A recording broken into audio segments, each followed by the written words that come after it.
There's a lot of confusion about what it means to be saved, and a lot of confusion about who is a Christian and what's a Christian and when were we Christian and what do we do. Well, John tries to clarify who's actually in fellowship with God. And you may be asking yourself, am I? Well, hear what John has to say. First, he declares that God, there's a message he has, that God is light and in him there's no darkness at all. And so he goes on, he says, knowing that there's no darkness in God, there's only light, he says, well, if we claim we have a companionship with God, while we live out darkness on a regular basis in our life, you know what we do? We lie to one another and we don't practice the truth. That may freak some people out because you're thinking, oh my gosh, I have some consistent sins in my life. I've been fighting something all the time.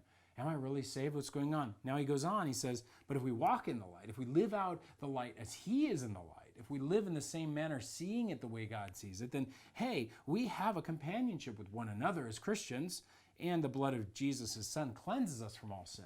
Oh, so wait, you can have sin and be in the light? Indeed, you'll be cleansed from it. In fact, he says, if you claim you have no sin, you're simply deceiving yourself. And in fact, he says, if you confess your sin, God is faithful and just to forgive it. Now, through Jesus Christ. Now listen, what this means, when you and I walk in the light, you know that you have sin.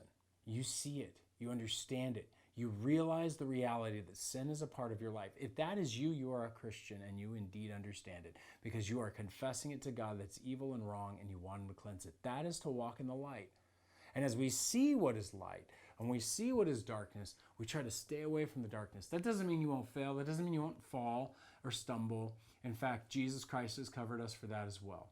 But it does mean this.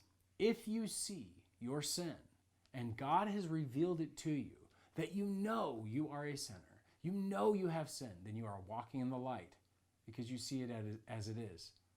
But if, hey, you think you're good, you don't need it, I want to tell you, you can't claim you're a Christian because a Christian walks in the knowledge of their sin and tries everything they can to stay away from it. So let's do that today. Let's walk in the light. Let's know our sin and surrender it to Christ who cleanses it. Amen? God bless you guys as you walk in his grace.